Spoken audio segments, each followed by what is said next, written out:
ጤና ይስጥልን የገበያ ሚዲያ ተከታታዮቻችን የመስከረም 23 ቀን 2018 ዓ.ም ዕለታዊውን የምዕራፍ 2 የምሽት የዜና ዘገባችንን ይዘንላችሁ ቀርበናል። የተመረጡ ምጣኔ ሀብታዊ፣ ማህበራዊና ሌሎች አዳዲስ መረጃዎችን በዜና ዘገባችን ላይ አካተናል። አብራችሁን እንድትቆዩ እንጋብዛለን። በቅድሚያም አርዕስቶችን።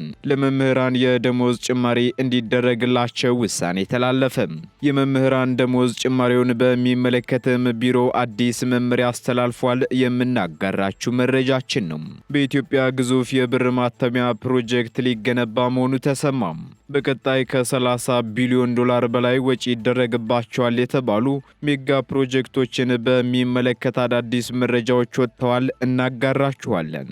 የመሬት ባለቤትነትን በተመለከተ አዲስ አነጋጋሪ መረጃ ይፋ ሆነም። ለመሆኑ ስለ መሬት ባለቤትነት ምን ተባለ? በዝርዝር የምናደርሳችሁናል። ፕሮጀክቱ ከ80 እስከ 90 በመቶ የናፍጣና የቤንዚን ፍላጎትን ይሸፍናል ተባለም። በተጨማሪም በርካታ ማዕድናት በተለያዩ የሀገሪቱ ክፍሎች በአይነትም በብዛትም ተከማችተው ይገኛሉ ተብሏል። የምትሰሙት መረጃችን ነው። የተወደዳችሁ የገበያ ሚዲያ ተከታታዮቻችን እነዚህንና ሌሎች ኢኮኖሚያዊና ማህበራዊ መረጃዎቻችንን ይዘንላችሁ ቀርበናል። አዳዲስ እንዲሁም ትኩስ ኢኮኖሚያዊና ማህበራዊ መረጃዎቻችንን ለማግኘት ታዲያ የገበያ ሚዲያን እንድትወዳጁ እየጋበዝን በዝርዝር ወደምንመለከታቸው መረጃዎቻችን እናልፋለን። እንኳን ደስ ያላችሁ! በተመጣጣኝ ዋጋ ቤቶችን በማቅረብ ዘርፍ በኢትዮ ሪል ስቴት አዋርድ የተሸለመው ቴምር ፕሮፐርቲስ አሁን ደግሞ አዲስ ዓመትን በማስመልከት ፒያሳና አያት በሚገኙ ሳይቶቻችን ላይ እስከ 35 በመቶ የሚደርስ ታላቅ ቅናሽ ይዘን መጥተናል። ግንባታቸው እስከ 80 በመቶ በደረሱት ሳይቶቻችን 65 በመቶ ለሚከፍል 35 በመቶ ታላቅ ቅናሽ እንዲሁም 40 በመቶ ለሚከፍሉ ደንበኞች የ20 በመቶ ቅናሽና የ8 ወር ረጅም የክፍያ ፎይታ ጊዜን እንሰጣለን። ባለ 2 መኝታ ከ5.3 ሚሊዮን ብር ጀምሮ፣ ባለ 3 መኝታ ከ6.5 ሚሊዮን ብር ጀምሮ በዶላርም ሆነ በዋጋ ግሽበት ምንም አይነት የዋጋ ጭማሪ አናደርግም። ከኢትዮጵያ ውጪ ለምትኖሩ ወኪል ባይኖራችሁም በዲኤችኤል ያላችሁበት ድረስ ውልከን እናስፈርማለን። ይህ ቅናሽ ለ15 ቀናት ብቻ ስለሚቆይ ለበለጠ መረጃ በ0902770077 ወይም 0981575696 ይደውሉ። ከፍተኛ በመቶ የገንዘብ ፍሰት ወደ ኢትዮጵያ እየገባ አይደለም ተባለም። ኢትዮጵያ ከውጭ ሀገራት በህጋዊ መንገድ ከሚላክላት ገንዘብ ወይንም ሬሚታንስ የሚገኘው ገቢ የሀገሪቱን አቅም 22 በመቶ ብቻ መሆኑ ተገልጿል። ይህ የተባለውም የኢትዮጵያ ንግድ ባንክ ፕሬዝዳንት አቶ አቤሳኖ በደቡብ አፍሪካ ፕሪቶሪያ ከሚገኙ ኢትዮጵያውያንና ትውልደ ኢትዮጵያውያን ጋር ባደረጉት ውይይት ወቅት ነው። በዚህም በአሁኑ ወቅት እየተገኘ ያለው ገቢ 7.2 ቢሊዮን የአሜሪካ ዶላር ብቻ ነው ያሉት የኢትዮጵያ ንግድ ባንክ ፕሬዝዳንቱ አሁን ካለው የገንዘብ ፍሰት ቀሪው 78 በመቶ የሚሆነው ወደ ሀገር ውስጥ እየገባ አይደለም ሲሉ ተናግረዋል። በሌላ በኩል የዲያስፖራውን ሙሉ አቅም በአግባቡ መጠቀም ከተቻለ ግን ኢትዮጵያ በዓመት ከ35 ቢሊዮን ዶላር በላይ ከሪሚታንስ ገቢ ልታገኝ እንደምትችል አስታውቀዋል። ከዚህ ጋር ተያይዞም ባንኩ በውጪ የሚኖረው ማህበረሰብ ያለውን ትኩረት ለመሳብም በ2018 ዓ.ም ለዲያስፖራው ማህበረሰብ 50 ቢሊዮን ብር ለማበደር ዝግጅት መደረጉን ፕሬዝዳንቱ አስታውቀዋል።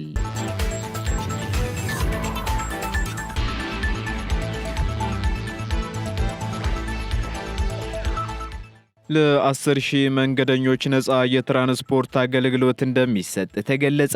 የትራንስፖርትና ሎጂስቲክ ሚኒስቴር ለኢሬቻ ክብረ በዓል የኢትዮ ጅቡቲ ባቡር ነፃ የትራንስፖርት አገልግሎት ለመስጠት መዘጋጀቱን አስታውቋል። የኢሬቻ ክብረ በዓል ሰፊ ተሳታፊ ስለሚኖረው የበዓሉን ታዳሚያን በቀላሉ ለማስተናገድ ኢትዮ ጅቡቲ ባቡር ሰፊ ዝግጅት አድርጓል ሲሉ በትራንስፖርትና ሎጂስቲክ ሚኒስቴር ዴታ አማካሪ የሆኑት አቶ አሰፋ ትናንት በሰጡት መግለጫ አስታውቀዋል። ከዛሬ ማለትም አርብ ከሰዓት ጀምሮ እስከ በዓሉ ድረስ ከለቡ ባቡር ጣቢያ በመነሳት አገልግሎት የሚሰጡ ባቡሮች መኖራቸውን ገልጸዋል። በዚህም ለ10 ሺህ ያህል መንገደኞች ነፃ የትራንስፖርት አገልግሎት ይሰጣሉ የተባለም ሲሆን ሚኒስቴር መስሪያ ቤቱም ከአዲስ አበባ ከተማ አስተዳደርና ከክልሎች ጋር በጋራ አገልግሎት ለመስጠት ማቀዱን አስክለዋል። ይህን ተከትሎም በአስኮ፣ በየካ፣ በሳር ቤትና በሌሎችም አካባቢዎች አዲስ አበባ ከተማ አስተዳደር አስተዳደር ወደ ለቡ ባቡር ጣቢያ የሚያደርሱ አውቶቡሶችን እንደሚያዘጋጅም ተነግሯል። በተለይም ዛሬ ከሰዓት ከ9 ሰዓት ተኩል ጀምሮ በአዲስ አበባ ከተማ ለሚከበረው የኢሬቻ በዓል አገልግሎቱ ሙሉ በሙሉ ይጀምራል የተባለ ሲሆን ቅዳሜ ከሰዓት ጀምሮ ደግሞ በቢሾፍቱ ለሚከበረው በዓል ጉዞ ባቡሮቹ ዝግጁ መሆናቸውንም አማካሪው ተናግረዋል።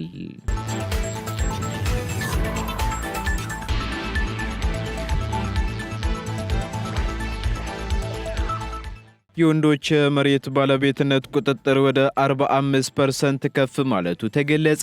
በኢትዮጵያ በቤተሰብ ስም የመሬት ይዞታ ማረጋገጫ የምስክር ወረቀት የተሰጣቸው አርሶ አደሮች ቁጥር ከ2013 እስከ 2017 ዓ.ም ባለው ጊዜ ውስጥ ከ67% ወደ 74 ቢያድግም ይህ ህጋዊ መሻሻል ግን በተግባር የስርዓተ ጾታ እኩልነትን ማምጣት አልቻለም ተብሏል። ሆኖም በመሬት ባለቤትነት ላይ የወንዶች ቁጥር ከነበረበት 27% በከፍተኛ ደረጃ ወደ 45% ከፍ ማለቱን ካፒታል ጋዜጣ አስነብቧል።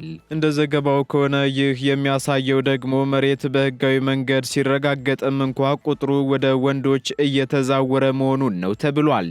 በሌላ በኩል የፖሊሲ ጥናት ኢንስቲትዩት ግኝት እንደሚያመለክተው ከሆነ ደግሞ ግኝቶች ሴቶች በአማካኝ በቀን 20 ሰዓት ሲሰሩ ወንዶች ደግሞ 14 ሰዓት ብቻ እንደሚሰሩ ገልጿል። ይሁን እንጂ ሴቶች በግብርና ውሳኔ አሰጣጥና በአስፈላጊ የኤክስቴንሽን አገልግሎቶች ተደራሽነት ላይ ዝቅተኛ ተሳትፎ እንዳላቸው የተገለጸ ሲሆን የጥናቱ ተመራማሪዎች ደግሞ ማህበራዊ ደንቦች የሴቶችን ተሳትፎ የሚገድቡ ዋነኛ መሰናክሎች መሆናቸውን አረጋግጠዋል ሲል ዘገባው ጠቅሷል። በዚህም እስከ 2025 ድረስ 30% የሚሆኑ ቤተሰቦች ሶስቱን ቁልፍ ዘመናዊ ቴክኖሎጂዎች ማለትም የተሻሻለ ዘር ማዳበሪያና አግሮ ኬሚካል አንዱንም አልተጠቀሙም ተብሏል።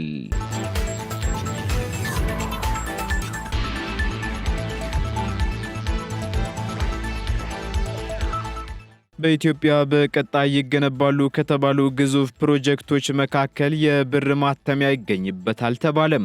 በአጠቃላይ ከ30 ቢሊዮን ዶላር በላይ ሀብት የሚፈስባቸው ሜጋ ፕሮጀክቶች ይከናወናሉ ከተባሉ ፕሮጀክቶች መካከል የብር ማተሚያ ይገኝበታል መባሉ ተሰምቷል።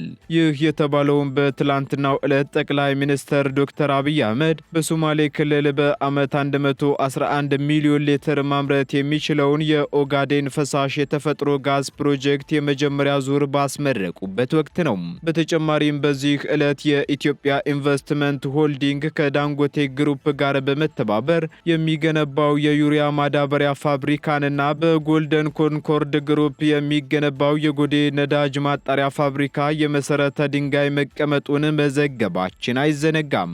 በዚህም ቀጣይ ስለሚገነቡ ፕሮጀክቶች ማብራሪያን ያቀረቡት ጠቅላይ ሚኒስትሩ ከግዙፍ የፕሮጀክት ስራዎች መካከል የብር ማተሚያ እንደሚገኝበት ተናግረዋል። ዶክተር አብይ አክለውም የወርቅ ማጣሪያ ፕሮጀክትም ስራ መጀመሩን በማንሳት እንደ አስፈላጊነቱ ደግሞ ስለ ፕሮጀክቶቹ ወደፊት ይፋ እናደርጋለን ሲሉ ተደምጠዋል።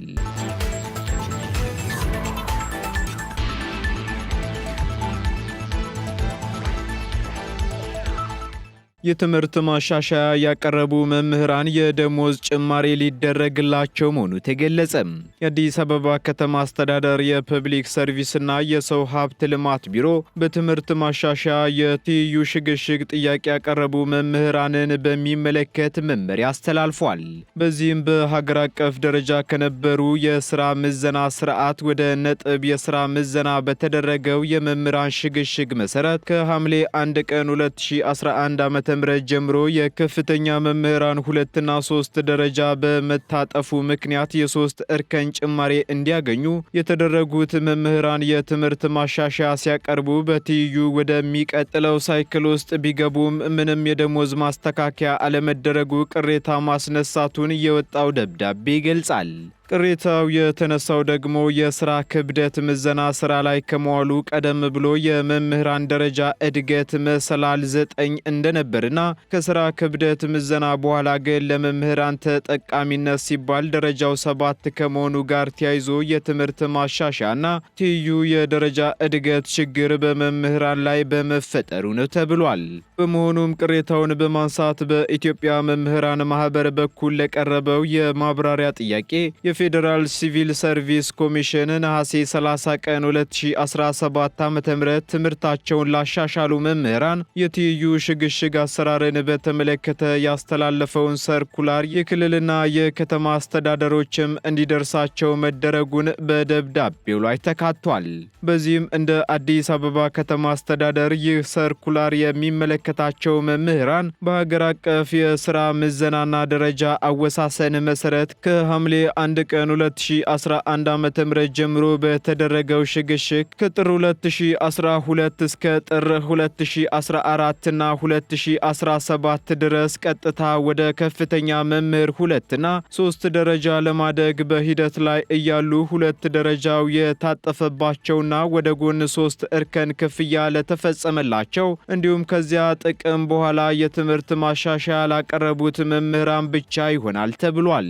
በተጨማሪም ከሐምሌ 1 ቀን 2011 ዓ.ም ጀምሮ በተደረገው ሽግሽግ ከጥር 2012 እስከ ጥር 2014 ዓ.ም ድረስ የ3 እርከን ጭማሪ ያገኙ መምህራን በሁለተኛ ዲግሪ ትምህርታቸውን አሻሽለው ከ9ኛ እስከ 12ኛ ክፍል በሁለተኛ ደረጃ ትምህርት ቤት ከተመደቡ በደረጃ 17 ከፍተኛ መሪ ላይ በመሆን ከመነሻ ወደ ጎን የ3 እርከን ክፍያ ከ15340 ብር ሳይበልጥ ከመስከረም 1 ቀን 2018 ዓ.ም ጀምሮ እንዲፈጸምላቸው ይደረጋል የተባለው።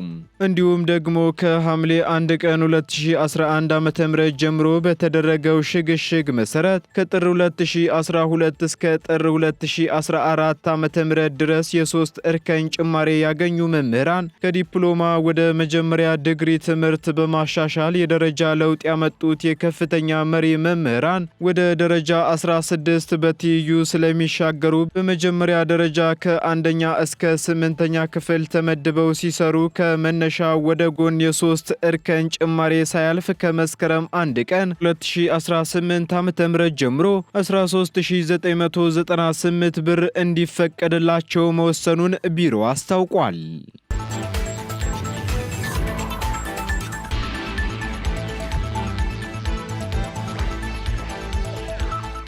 ቀጥለናል። ውድ ተከታታዮቻችን ወደ መጨረሻው ዝርዝር መረጃችን ስንሸጋገር ፕሮጀክቱ ሲጠናቀቅ ከ80 እስከ 90 በመቶ የናፍጣና የቤንዚን ፍላጎት የመሸፈን አቅም አለው ተባለም።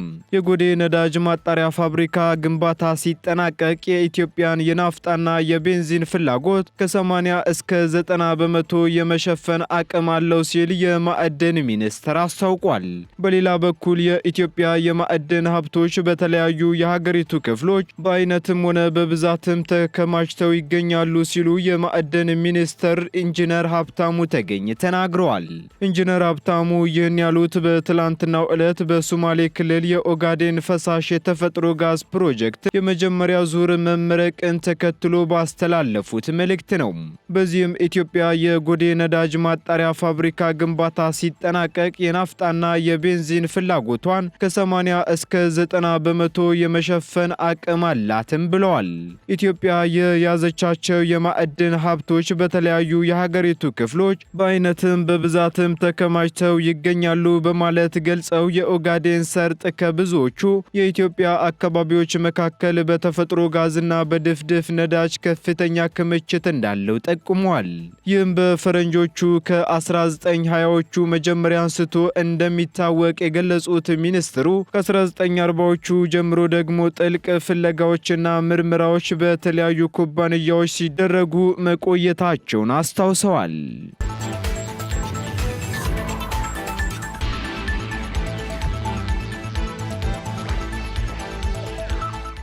የተወደዳችሁ ተከታታዮቻችን ለምዕራፍ 2 ያዝንላችሁ ኢኮኖሚያዊና ማህበራዊ መረጃዎቻችን እነዚህን ይመስሉ ነበር። አዳዲስ እንዲሁም ትኩስ ኢኮኖሚያዊና ማህበራዊ መረጃዎቻችንን ለማግኘት ታዲያ የገበያ ሚዲያን እንድትወዳጁ እንጋብዛለን። ሰናይ ጊዜን ተመኘን። እንኳን ደስ ያላችሁ። በተመጣጣኝ ዋጋ ቤቶችን በማቅረብ ዘርፍ በኢትዮ ሪል ስቴት አዋርድ የተሸለመው ቴምር ፕሮፐርቲስ አሁን ደግሞ አዲስ ዓመትን በማስመልከት ፒያሳና አያት በሚገኙ ሳይቶቻችን ላይ እስከ 35 በመቶ የሚደርስ ታላቅ ቅናሽ ይዘን መተናል። ግንባታቸው እስከ 80 በመቶ በደረሱት ሳይቶቻችን 65 በመቶ ለሚከፍል 35 በመቶ ታላቅ ቅናሽ እንዲሁም 40 በመቶ ለሚከፍሉ ደንበኞች የ20 በመቶ ቅናሽና የ8 ወር ረጅም የክፍያ ፎይታ ጊዜን እንሰጣለን። ባለ 2 መኝታ ከ5.3 ሚሊዮን ብር ጀምሮ፣ ባለ 3 መኝታ ከ6.5 ሚሊዮን ብር ጀምሮ በዶላርም ሆነ በዋጋ ግሽበት ምንም አይነት የዋጋ ጭማሪ አናደርግም። ከኢትዮጵያ ውጪ ለምትኖሩ ወኪል ባይኖራችሁም በዲኤችኤል ያላችሁበት ድረስ ውልከን እናስፈርማለን። ይህ ቅናሽ ለ15 ቀናት ብቻ ስለሚቆይ ለበለጠ መረጃ በ0902 77 0077 ወይም 0981 57 5696 ይደውሉ።